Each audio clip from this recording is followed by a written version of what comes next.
Winston-Salem Recreation and Parks Commission meeting.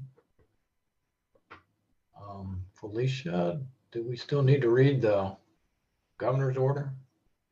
I actually don't think we need to do that because we voted that we would meet virtually.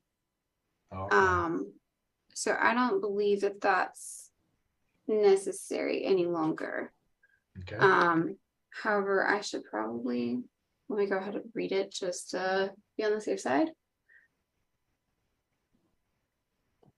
Give me 1 second. Please, I don't think that we need to. I don't think so either. I was thinking about that earlier. Do you think I should read it just to be on the safe side? I mean, you don't have to. Because technically we're not following it. I wouldn't. I mean, I think the commission voted to meet virtually, and so it's the reason why we're meeting virtually is based on the decision the commission made, not city council or governor's order. Right. Okay. All right. Then we are not going to worry about that. So let me just go ahead and take roll then. John Gunkel. Present. Sean Hawkins. Present. Okay. Michael Green. Okay. Taylor Ansley. John France. Present. Okay. Bob Hartwell. Okay. George Peterson. Present. Mashika Jefferson. Joe Cassidy. Here. Michelle Portman.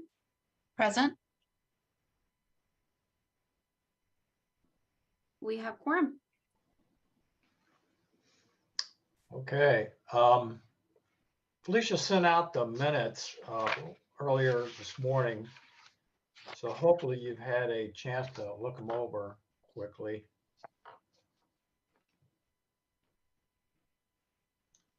Do we have a motion to approve the March minutes? John, I make a motion that we approve the minutes as read. Do we have a second? This is George. I'll second. Thank you. Thank you.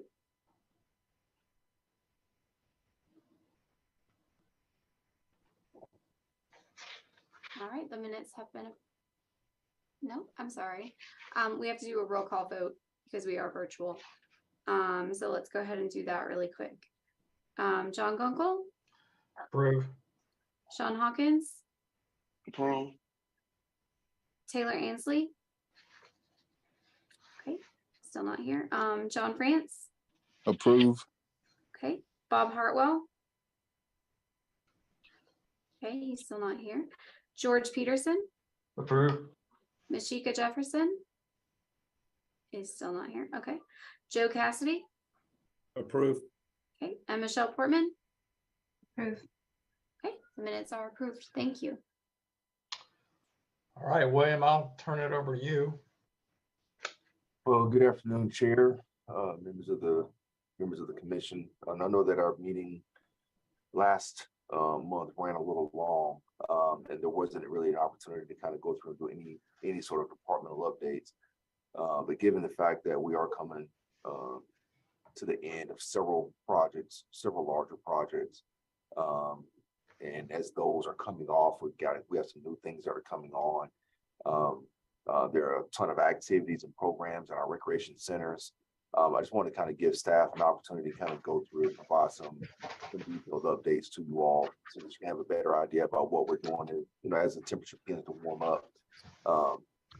Before we get into that, still want to kind of lay something out for you we've seen it in the past, but I don't think I've ever seen it to this degree.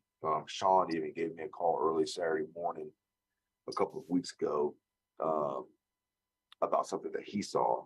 But we have seen a tremendous increase in the amount of vandalism due to just straight spray paint and graffiti.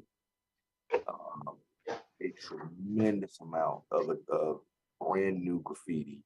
I can't remember a time in recent years where we've had as much of it. Our staff our maintenance team is actually, thanks to Renata, has kind of separated the work week out and picked a day where they send people in different directions, and that's pretty much all they do is remove graffiti. The particular incident that Sean called me about was out at 14th Street Park, and where someone literally took a 1 gallon bucket of primer.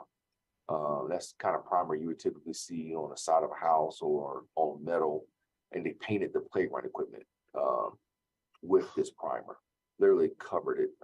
Some of the areas, like there's a piece of equipment like they would sit down and like it's called sit and spins. You sit down and the kids kind of spin around in circles on them. You couldn't tell what color they were when they came from the manufacturer because the primer that was put on them was so thick.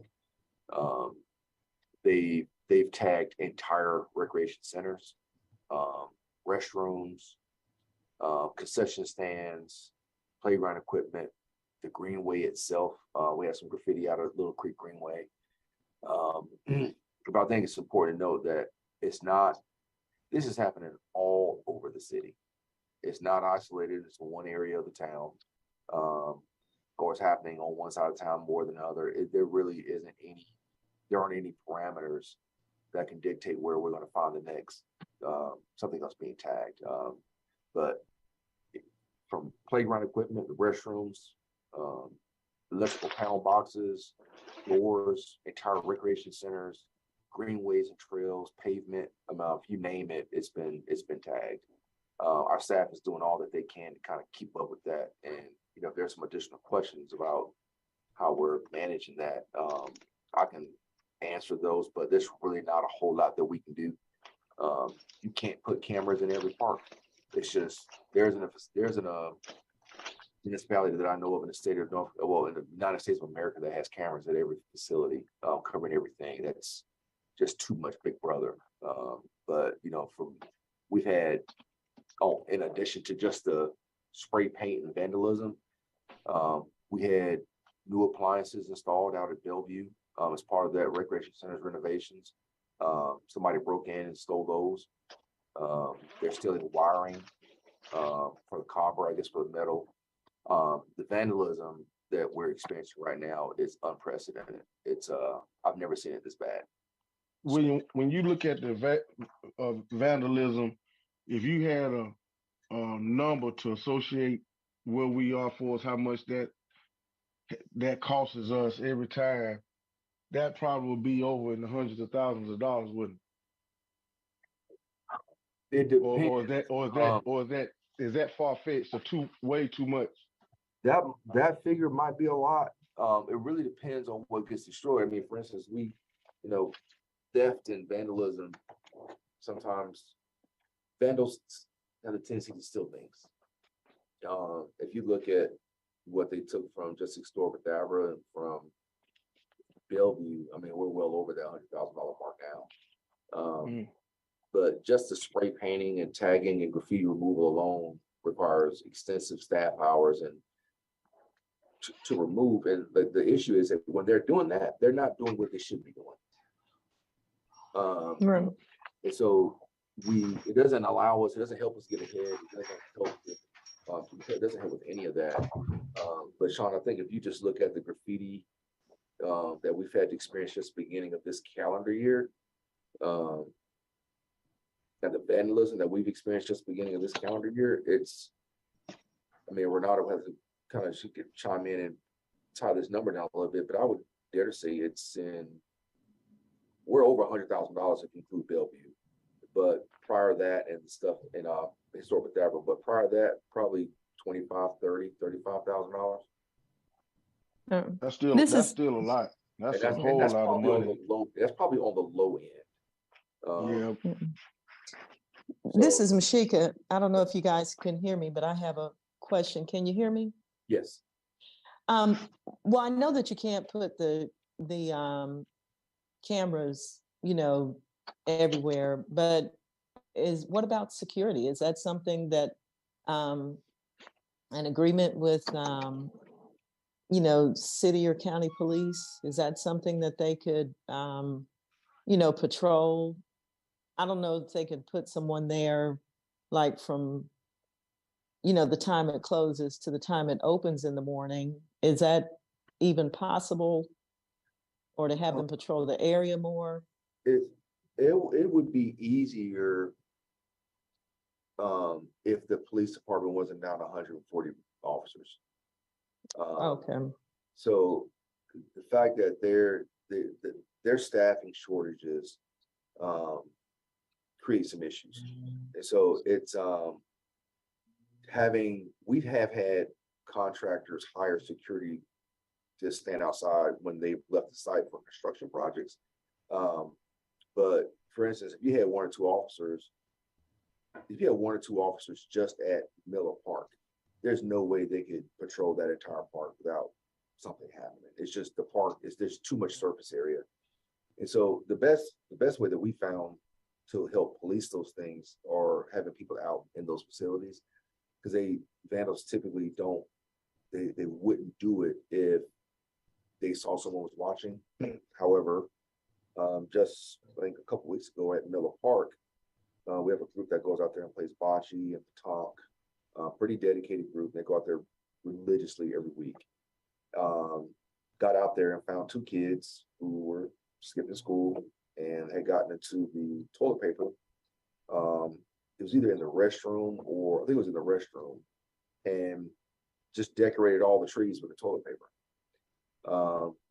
They cleaned all of that up by themselves. They didn't even reach out to us. They just went ahead and cleaned it up, brought their own toilet paper out, and the kids came and took that. And went out in the park and set it on fire. By the time they called the police, everything, they had scattered and taken off. So it's just, I don't know if it's the end of COVID and people are getting back out, if it's the heat. Typically when it begins to warm up, we start seeing additional, more activity in our parks, and some of it's not always the positive. It's not always positive. So just know that if you see it, report it, but know that we're doing the best that we can to kind of tackle that. But it is a very, very serious issue right now. And I'm probably going to be asking Renata for some sort of report on what we've been dealing with just since the beginning of this calendar year, not going back to July. I mean, just this calendar year, it's still a lot of work, a lot of repair. So, William, is this just happening in Winston-Salem, or is this happening in other parks in other cities, or do you know? I know here I'm not sure, John, because I haven't reached out to the other municipalities to ask. However, I do know that here, our parks, no one's safe in terms of what gets tagged or what gets vandalized. There's been an increase in car break-ins. This is that time of the year when a lot of kids start skipping school. We've seen a lot of businesses and churches and nonprofits. We've seen other businesses and other entities in the city being tagged with graffiti as well. And so I know that just from that standpoint, we're not the only ones, but it's hard to say. It typically starts around this time of the year because most of the time it's because of kids skipping school. But I just got a police report this morning from a group. They called the police because this group was out at Oak Summit and a black Honda tagging the restroom.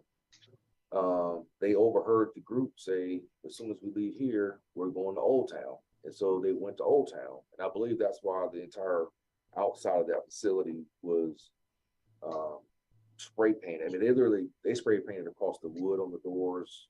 They spray painted almost the whole building. There wasn't a face of the building on the exterior that wasn't hit. So I think it's the same group, but again, they didn't catch them. So, it's trying to stay in front of it. The best thing that we can do is remove it as quickly as possible.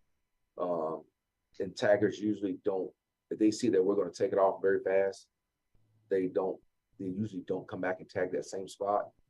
Well, that's the national trend, but it's just, I wanted to make sure that you guys were aware and that the commission knew what we're dealing with right now. It requires a tremendous amount of resources. And unfortunately, while they're doing that, they aren't doing things that they should be doing. So we'll continue to push through it and hope this trend kind of slows down and dies off a little bit within the coming months. Yes, yes, brother. This is Mr. France. Yeah. I know there's a lot of a rise in crime, especially this time of year. But Winston-Salem, we have encountered gang violence now, which used to be, in major cities, but we experiencing, gang violence and territorial, gangs.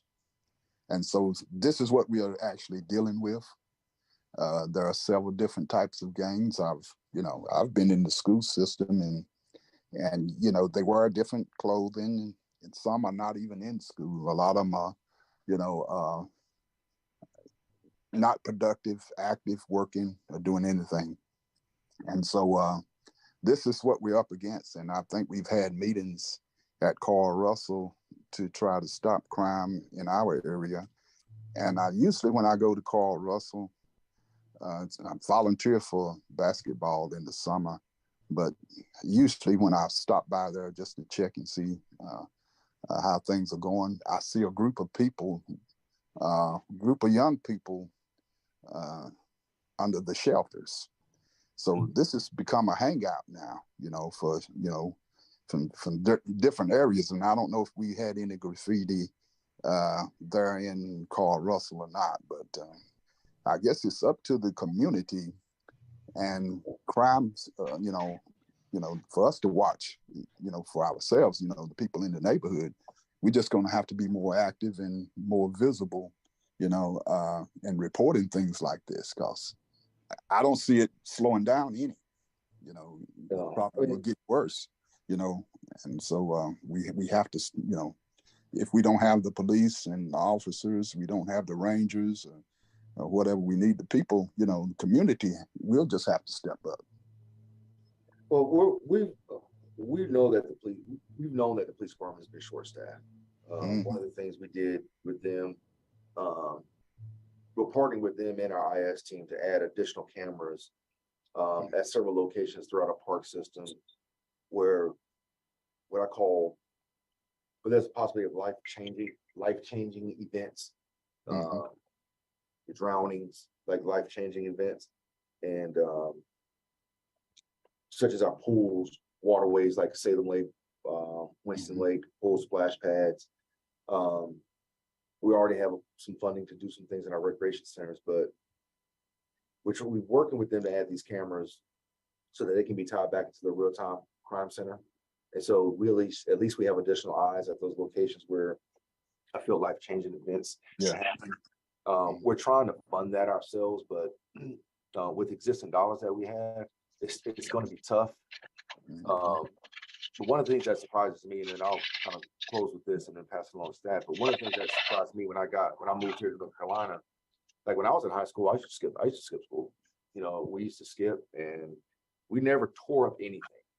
We would just go to someone's house and do whatever. But the trick is that you had to do it without getting caught, because in Fulton County, Georgia, they have truancy laws. And so if a police officer saw you when you should have been in school, you'd have to have a very good reason why you were not in school, or you would get into a lot of trouble, and your parents would get into a lot of trouble. And none of that is here in the city of Winston-Salem. Hold on one second. Yeah.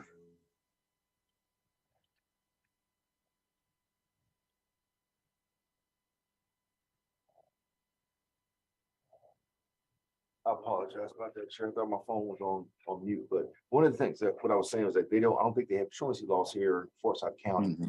And so kids can skip school, and there's really not much of a resource officer can do. There's nothing that the police department can do. To me, that was a change of culture when I got here to the city, when I moved here to Winston-Salem. I'd never seen that before. Kids can skip school and walk right down the street, and nobody could do anything to them.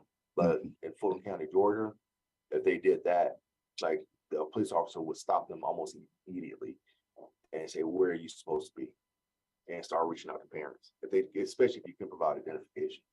So with that being said, Chair, I did wanted to make sure I made mention of that to you and the commission today because it's a serious issue, one that we've been dealing with. But now I'd like to kind of turn it over to staff for further departmental updates. Greg James is out ill right now, and so we won't have special facilities. I can make sure that he provides an update at our next meeting, or we get something emailed out to you. But we do have Renata Owens and Leah Friend ready to present some information to you. Oh, great. Leah?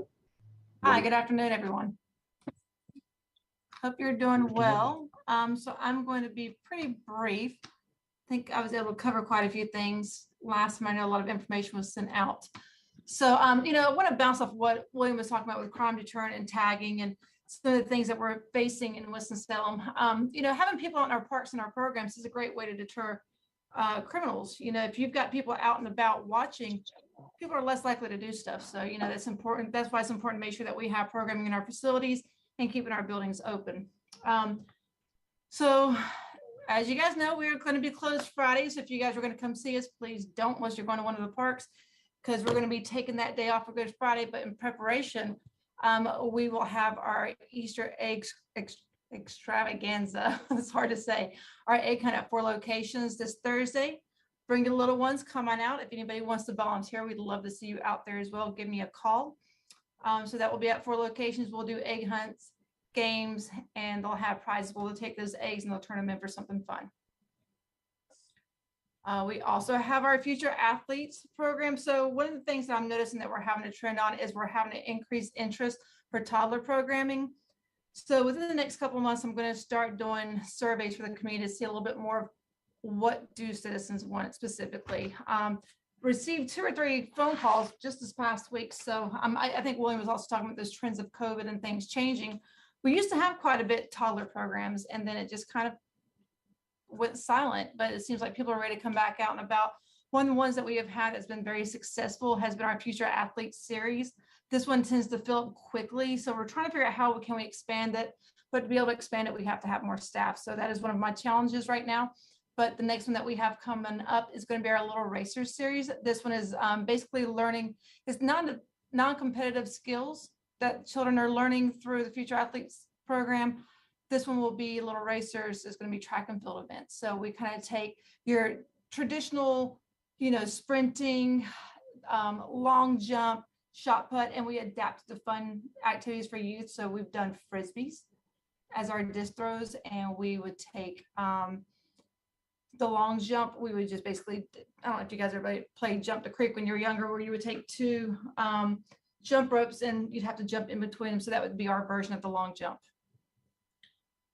We also have coming up, of course, summer camp registration started this past Saturday, April 1st. This was our first time doing online registration. It was nice because typically what we have to do is we open early on April 1st. We have staff fill up facilities and citizens come in and register, pen and paper, writing checks. This year, we did it all online. Very few issues. So nice to see that some of the hard work that staff has put in behind the scenes paid off.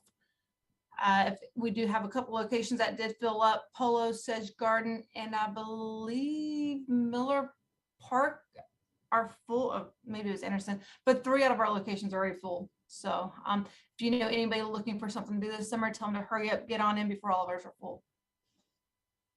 And then of course, Camp Discovery, that's our camp for children with developmental disabilities. Same process, online registration started on Saturday. Skip that one.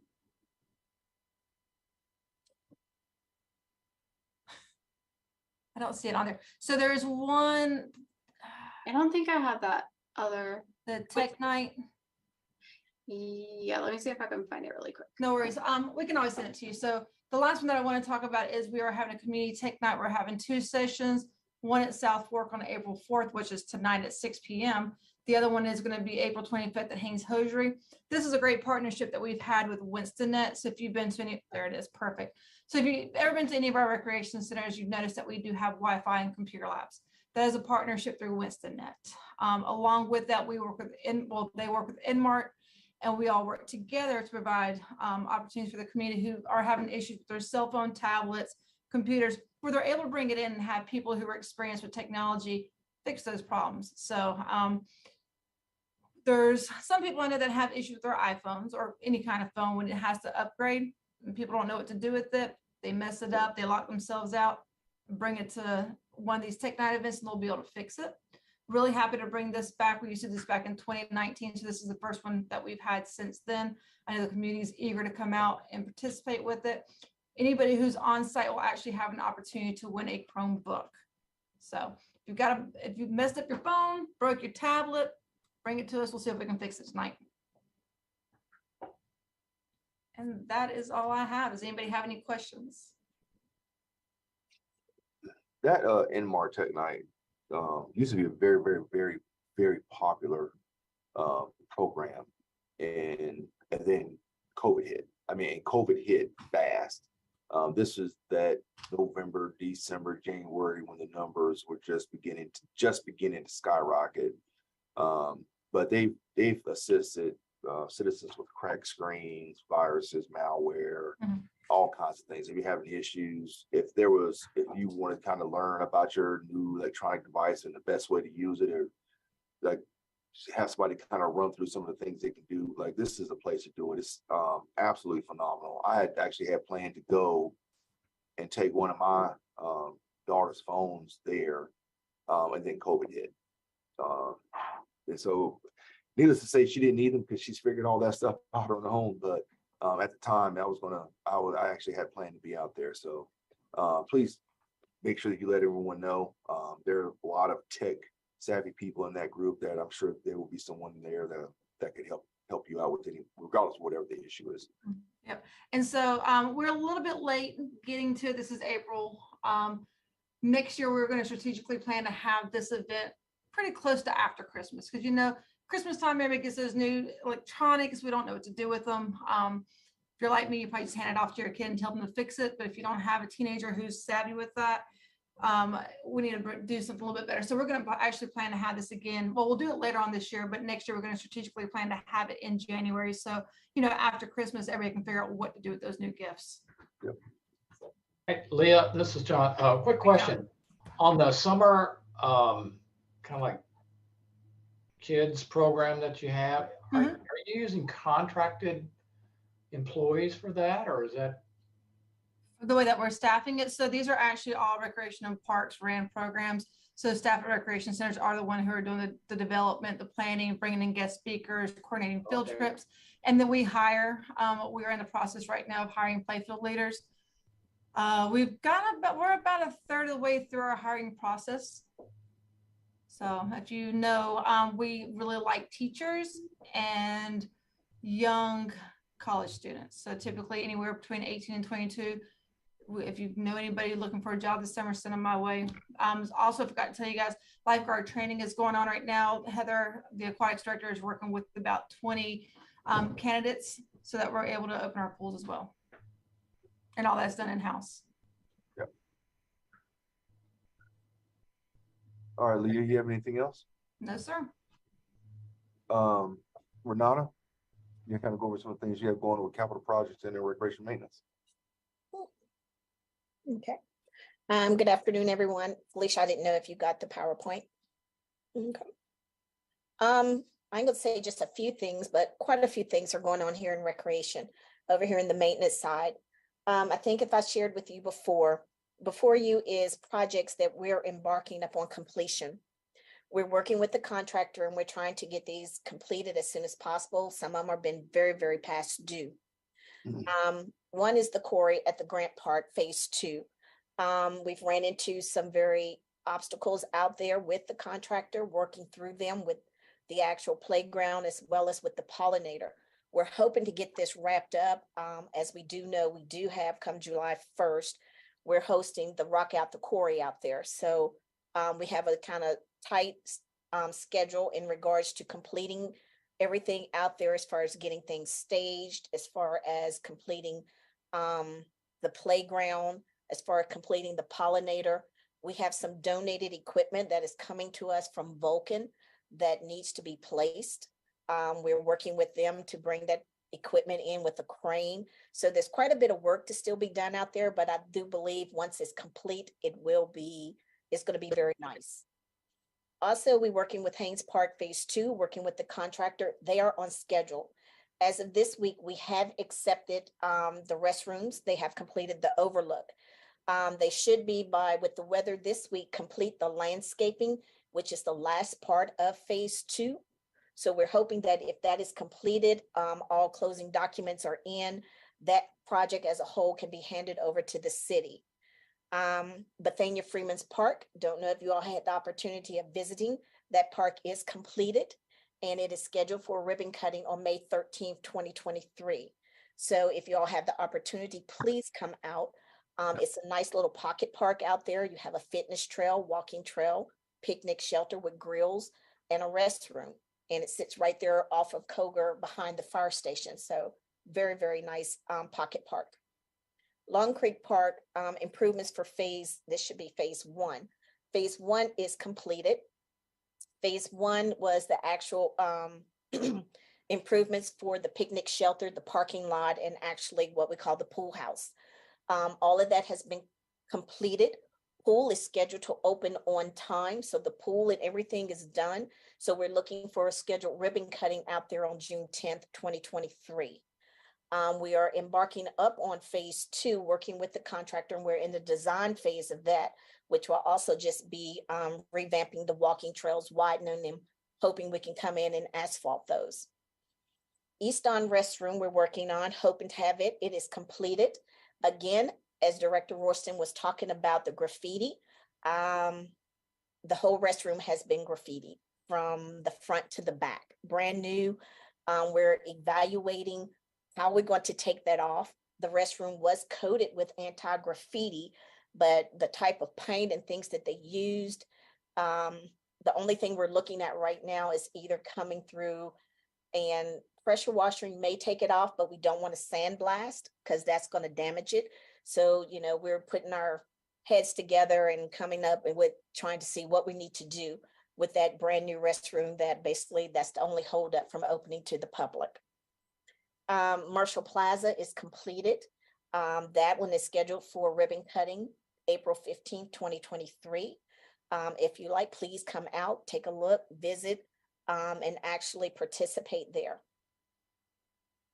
Mr. Cassidy, you said the ribbon cuttings. Ribbon cuttings for Bethania Freeman is scheduled for, I think it's 10 a.m. Long Creek, William, I know this date has been redone to June. I don't know exactly what the time is on that because my last one was also in May.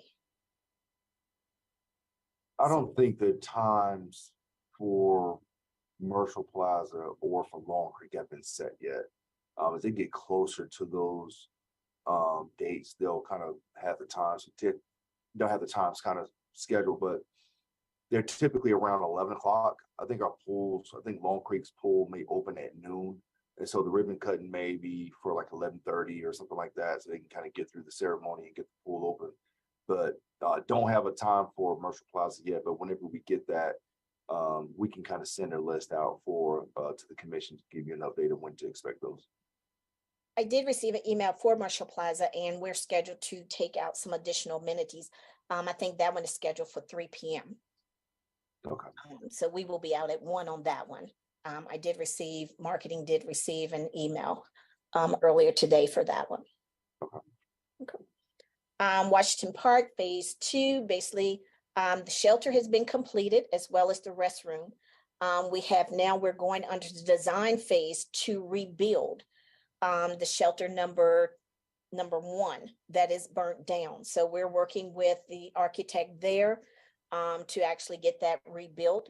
So hopefully we hope to have that piece back under construction. I'm hoping within the next 1 to 2 months on that. Other than that, what we're looking at is the new entrance off of Bond Street for Washington Park. Last piece of that pie is actually coming in and doing some drainage work down at the very, very bottom of the hill. It actually holds water there. So that is the last piece that they're looking at. They're hoping since the weather has dried up, they can come in and actually continue and complete that piece of work. Once that is done, Washington Park, in regards to that phase, will be completed, turned over to the city, and it will be back open to the public as usual. Sprague Street Pool conversion on schedule. We're hoping within the next 30 days to be complete there. We ended up coming in, putting in outdoor showers. Out there was the last piece.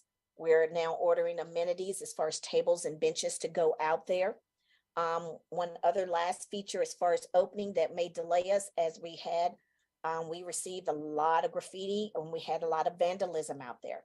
They actually broke in and took out all the piping from the toilets to everything and just stowed all the copper. So we're actually out there repairing restrooms and things. So hoping to have that open and ready. Splash pad is complete. So that will be the only piece that is left to do to get that open and ready for the summer.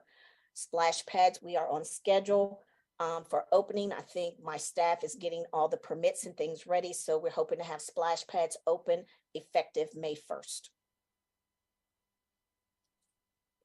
So some projects that's work in progress and coming soon that we're hoping to see come to fruition. Currently, right now, we are working on the Salem Lake Trellis Bridge.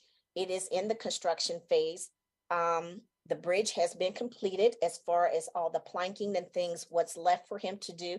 He's actually going in and putting in the bolts through the steel and things to actually bring that project under completion. So we're hoping to have done within the next 30 days. Minnie Lee Davis Harris Center, that's in the design phase. My staff and director, we have met with the architect. We've looked over things that needed to be done. He's in the process of developing schematic designs so that we can take a look at everything and see where he is. He's developing cost estimates, things for us. So we're still in the design phase there. Crossland Park, another one that's in design phase. Crossland, my staff and Director Worston, we did meet with the architect and some of his engineers. We took a look at some options, some amenities that could go there, looking at the topo and different things there. So they're in the basics right now and are putting their heads together, coming up with schematic designs and hoping to come back to us within 30 days and actually bring to us some construction documents as what we can do out there. Granville Park. Granville Park, right now I have a contract circulating so that we can go ahead and get this contract under notice to proceed. Once we get that done, we will start on that phase, which is coming in, and basically we're addressing some drainage, some siding, addressing the pathways and things out there. Also coupled with this project, I will go ahead and mention, we also are coming in and we're going to do some improvements to the actual tennis courts over there. So a lot will be going over with Granville, and so they will be getting basically a total overhaul out there at that particular park. Helen Nichols Design is in the design phase. We have been working with architect on that particular project. We did receive emails. We are going over his final designs. We're taking a look at those. So he has completed those. Once we review those designs and we look at his schematics and everything in his construction documents, hopefully that won't be ready to bid for construction. So once that happened and we're ready to bid anywhere between 45 days or so, we're ready to hit construction. But we will, Leah, we will get with you, your staff, and let you know when construction getting ready to start out there. Nelson Malloy Park, same is going on with that. We're in construction phase over there. Contract has been circulated, as well as we have issued notice to proceed. At this time, we are scheduling a pre-site meeting with the contractor, making sure everybody's on board. And hopefully that will, once scheduled, we'll be breaking ground and start to work over there, I'll say within the next 30 to 45 days.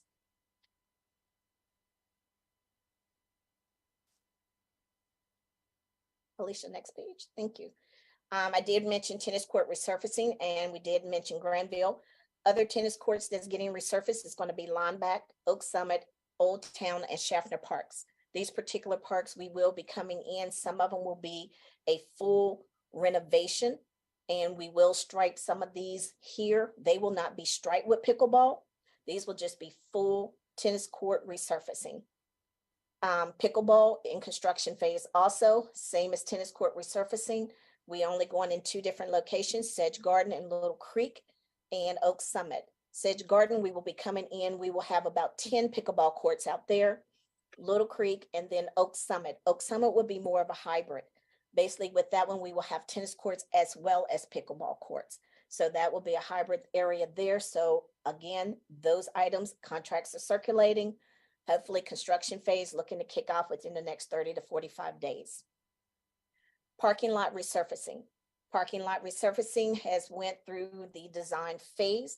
We have worked with the architect. Right now, they are taking a look at everything. We're getting their contracts solidified. That particular item is scheduled to go to City Council this month. So once that is approved, we will go ahead and issue contract, hopefully get a notice to proceed there. Working with them, then they will take a look at all our facilities. And actually, once they take a look at those particular facilities, we will come back with the needs. Areas that we're looking at there, there's 13 separate parking lot locations. Some will get asphalt pavement. Some of them we need to come in and do we need to do curbing. We need to also fix some drainage issues in some of those parts. So a lot of work going on there. But as you can see here, don't have to read them all to you, but we have basically projects that I think will consist in all the wards here within the city of Winston-Salem. Harambe Park. Harambe Park went to bid. Hopefully we're going to issue in construction phase. That particular park is like a little pocket park over there off of 14th Street. Over on that side, we will do a pedestrian trail. We will come in with some new amenities, seating, grading. We're going to come in with lighting. What isn't listed here, Duke Power will come in and actually provide the lighting for us instead of the city actually paying for that. Because if Duke Power put the lighting in, we're not responsible for maintenance. So they will come in and do lighting. So that particular area will be nicely lit up. It would actually have nice improvements. So we're hoping for that to kick off within the next 30 days also. Skate park improvements. Back in, I think, 2014, 2015, the city built a skate park out at the Winston-Salem Fairgrounds. Over time, we going in, we do an annual inspection. Within that inspection this last year, we found that we had a pump track out there. Pump track had been taken on water, and so it has started to deteriorate, which was causing, unsafe conditions to citizens. So we have worked with American Ramp Company, who actually built the first one for us, and we've also been working with the skateboard community. So we've been in several meetings with them, came up with a new design. So we will be coming in. I think that particular project, contracts are circulating. So once we get that done, they will go into fabrication. So we're hoping within the next 60 days, once they complete fabrication, we will schedule for installation. Bowen Thomas improvements, basically in bid phase. And basically, again, another small park over there, but looking to come in and do pedestrian walking trail. We're hoping we have the funding to come in and do a new fitness equipment over there, some grading and some landscaping for that particular area. And so just some projects that's on the horizon for us that should be coming near and soon to you. We're looking to come in with a new playground over at Hanestown. Polo Park Recreation Center will go through waterproofing. We will have improvements to Miller Park.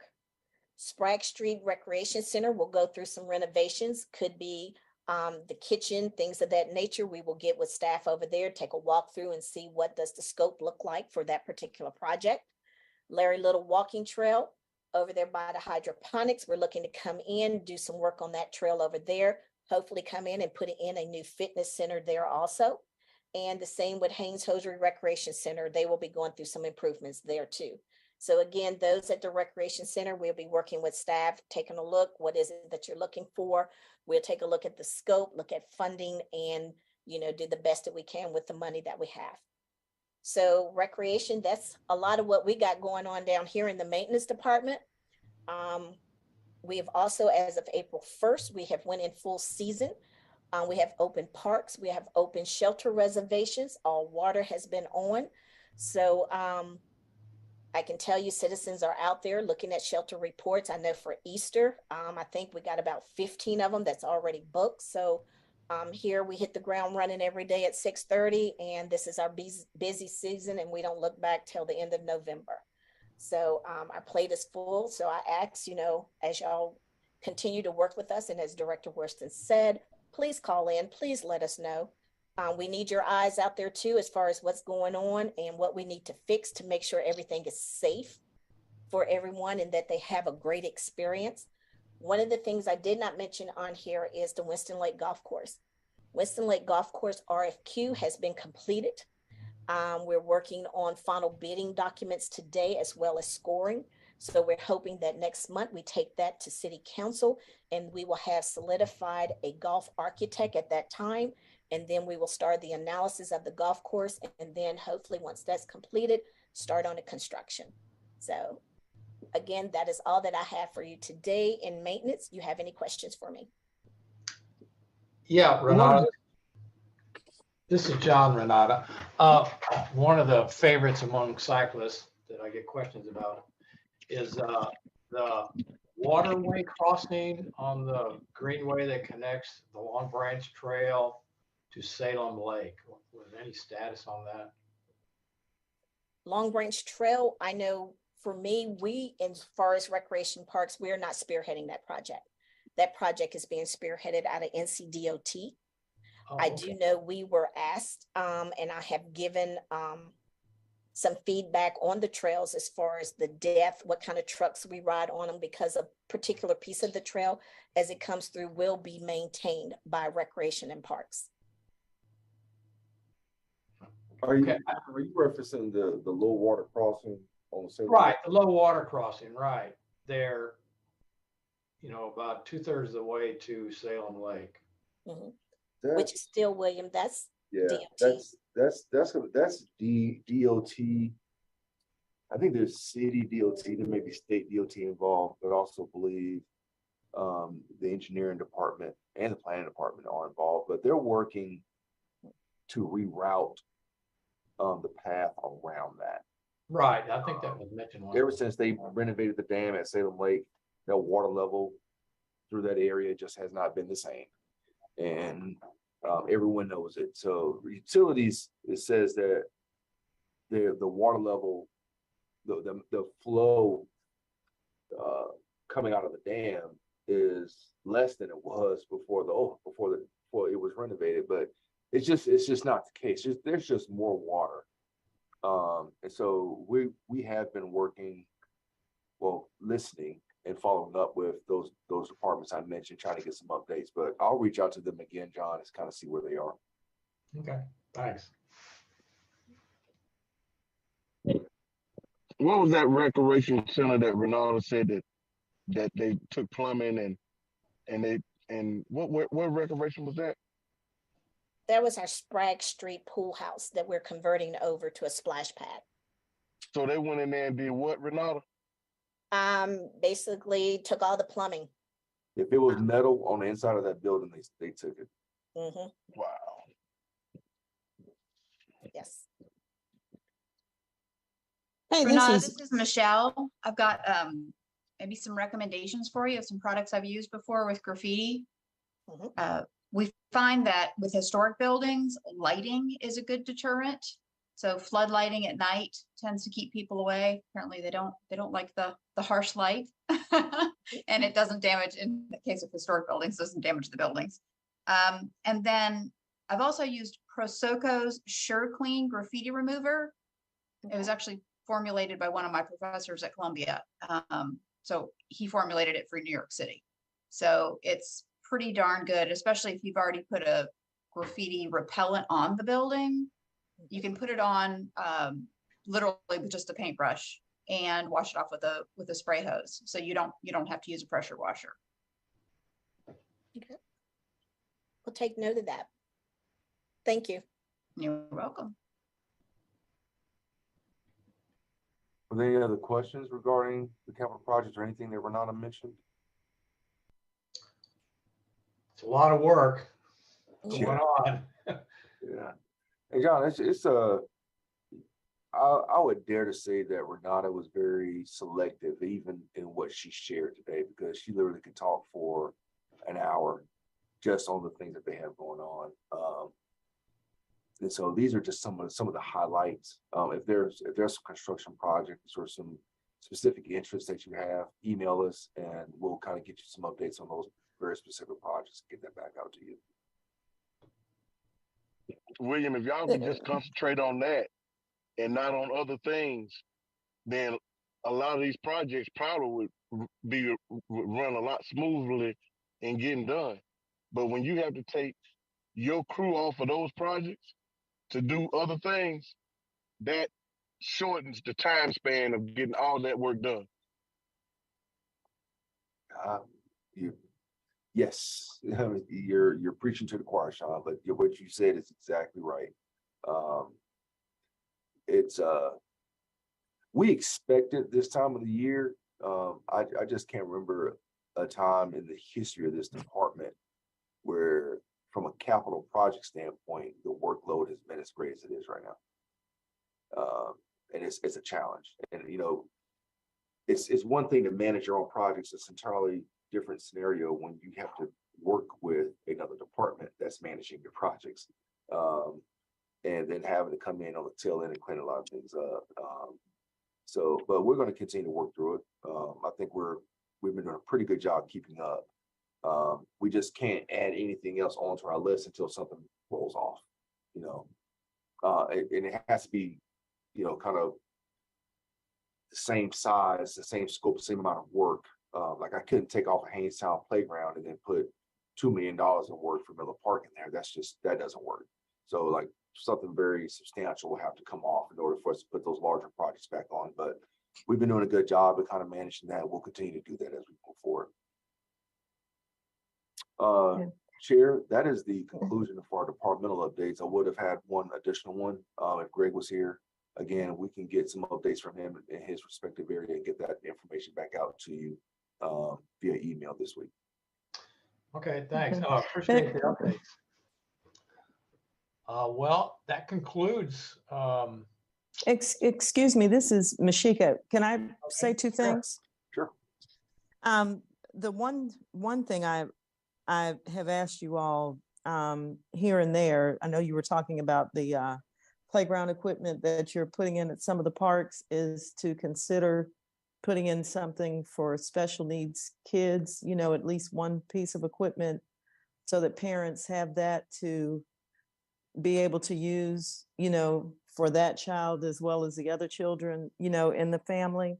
And the other thing is, I know you all were talking about all of the bad things that have happened, but I went to an event earlier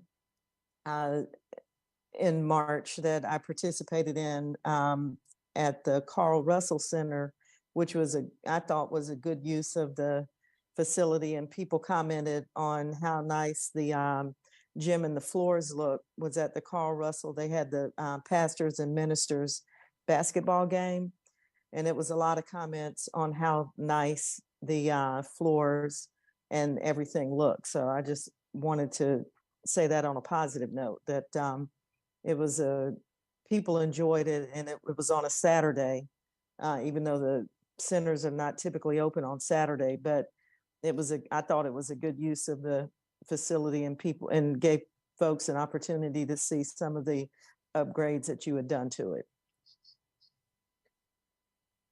And Mashika, if I may expand a little bit in regards to your question about putting in equipment for the physically challenged. Basically on Nelson Malloy Park, all the improvements that's going on out there is for that. That park is an ADA park. One of the things, or some of the things that we're doing out there, we're coming in with what we call permeable concrete. So the walking trail will go from sand dust to permeable concrete, which will make it a whole lot easier for them to walk on if they need to be in their wheelchair or whatnot and want to go around the walking trail. Also, we will be coming in with some seating and some grading. But one of the things that we are adding out there is we're adding a new swing. We're going in and we're putting the swing in where an individual that is in a wheelchair, that they can experience that by taking the full wheelchair and putting it up on into the swing, and they get the full effect of the swings like the other children do. So that particular park will be coming with that piece of equipment there, along with all the other playground equipment there that is ADA accessible. Okay, great. That sounds good. Thank you. So will it just be the one part though? Or I guess my question is I know that parents would be happy. You know, for me, I have a son in a wheelchair, so that would be something that we would look forward to using. But I guess I'm thinking about, is it possible for like other neighborhood parks, or, you know, maybe, you know, in each of the four, you know, north, south, east, and west, you know, have a park with something for special needs, so that folks don't have to just go to one area. You see what you know what I mean? Like, this is great because I have transportation and means to get to other places, but not everybody can travel. Well, one of the, Am I making sense? yeah, no, you're, yes, you are. I think the one thing that, that I kind of may have gotten lost in there is that, you know, all of our playgrounds, not say all of our playgrounds, the playgrounds that we've renovated, meet ADA. That doesn't say a whole lot though, just as you and I know. However, for instance, their Herner's team right now are working on getting site prepped at Little Creek for that playground to have poured-in-place rubber. And what that does is right adjacent to a paved walking path, which has an accessible route from the parking lot. That's going to make that existing playground much more accessible than it once was. And so, Renata, if you may hit on a couple of those areas where we've added that poured-in-place rubber to make some of our facilities much more accessible than they were before, I think that'll kind of paint that broader picture that Ms. Jefferson is looking for. Okay. Some of the areas that we've came in with pour in place, we've had pour in place put in up here at Reynolds Park, over here off of Reynolds Park Road. That particular playground, I think about 4 or 5 years ago, we came in and put in pour in place there. We've put pour in place at Hathaway Park. Some of the other locations that has pour in place, we have some pour in place over here. I want to say the playground across the street from us at Reynolds, the new playground over there near the golf course. We're going to have the pour in place here. We're working diligently, as Director Royston said, hoping to have that completed at Little Creek. So we've closed that playground and basically having that one prepped. Salem Lake. Yes, Salem Lake is what I call a hybrid. Salem Lake we have put in, there is also engineered wood fiber as well as pour in place, which I do think is something feasible that as we move forward and as funding becomes available, I do think if we cannot go full pour in place, that if we do a hybrid, engineered wood fiber, I will be honest with you, it's costly, but we go through it very, very, very much. And it's like basically every other year, we're looking to drop every whit between 75,000 to 100 grand in that, and trying to actually keep up with the actual code that needs to be there for the engineered wood fiber. So that's, you know, very costly and very manual labor. So as we move forward, looking to bring in more pour in place or the rubberized surface in our particular parks. We can get you a list of those locations where we do have the pour in place, especially for those playgrounds that are more accessible because of the additional work that we've been doing. We can get that emailed out to you so that you have a much broader range of options to choose from. Thank you. I appreciate it. No problem at all. William and Renata, I mean, yes, y'all have a lot on your plates right now, obviously. I feel like, you know, you spend this hour with us and you give us the update, which is great, but I don't feel like we're helping you. I mean, you've got all of us here. How is there a way that we can be involved in doing something? I mean, should we be writing letters to get you more funding, to get you more employees? Should we be organizing events in our communities to assist? I mean, what should we be doing to help? Unless we have a very specific conversation, or the commission has a conversation about requesting funding or additional funding, additional positions, in an effort to reach out to city council members. I don't know if that's the best route to go first. But however, I do like any of those things that you mentioned after that, whether it's community cleanups, whether it's stopping a park, whether it's just getting out and just putting your eyes on things, or just driving by. And if you see a park facility, just kind of pay a little attention to it, kind of, give us some feedback. Or if you see a special event, kind of stop by and just say, hey, how are you guys doing? Those are the things that really, really help. Because it'll be hard for you to be an advocate for us if you don't know what we're doing, if you don't see it, if you don't experience it, if you don't get in it. Because if it were me, then I would tell my neighbor, or like if you're Leah mentioned earlier that they're hiring lifeguards and they're hiring for summer help. And so if I had I had a friend or someone that was who had a kid that was looking for summer employment, something positive and constructive to do with the best recreation team on the planet, that I would kind of share that information with them and say, look, why don't you have them apply for the Recreation Parks Department? And, and they'll be in good hands. But kind of getting out and spreading those words. If you see, or like for instance, you provided some feedback today on those products that assist with graffiti removal, let me tell you, we can't ever get enough of those. And we've even gotten requests or suggestions from the police department, some kind of paint that makes, when people urinate publicly, it splatters back on them, as opposed to just doing what it would normally normal paint would do. We've received requests like that for some of our downtown park locations where we have people who choose to do that at those particular parks. And so those suggestions are always helpful. We'll never turn a blind ear to those. But getting out, visiting facilities, and just providing some feedback, and helping let people know what we're doing. If someone were to say, well, what's going on in recreation? Like we have a whole, just in terms of capital needs, Renata just went through just a number of projects that kind of gets the word out there. The hardest thing for any department in the city to do is provide proof of performance, to say, hey, listen, this is what we're doing. This is what we're providing to the community. Anything that you can do to help sell that, help promote that, help spread that word will always be beneficial, as well as those suggestions and techniques and best practices that you may come up with. I had a conversation with Renata at the last meeting, and we were talking about, I mentioned, would it make sense if you assigned a certain number of facilities to each of us that we try to go by, once a month to check on them, to give you feedback.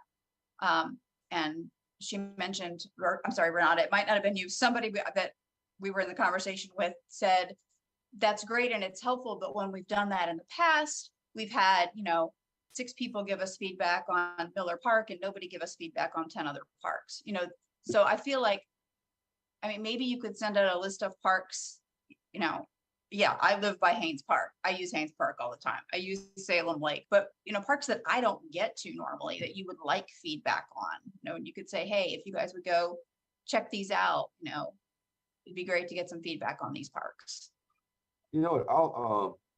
I don't mind doing that. Let me put together. If it's helpful, I don't want to make work for you. That's not the point. I could probably come up with a list, probably in about 5-10 minutes.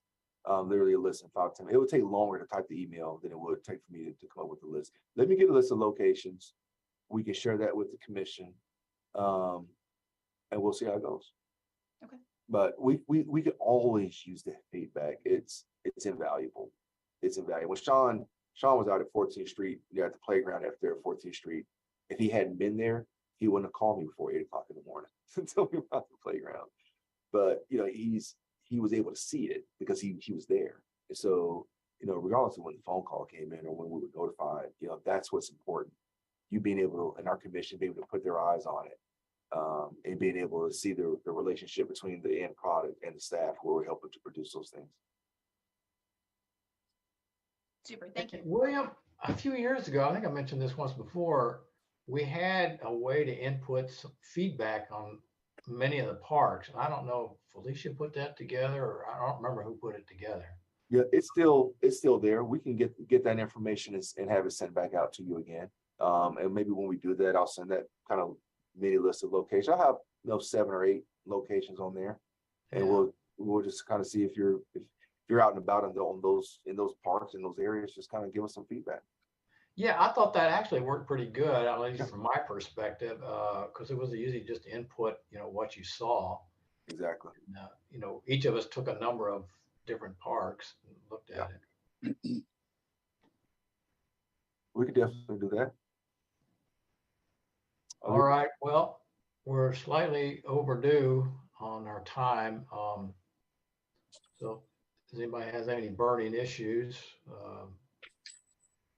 we can ask for a motion to adjourn. So moved.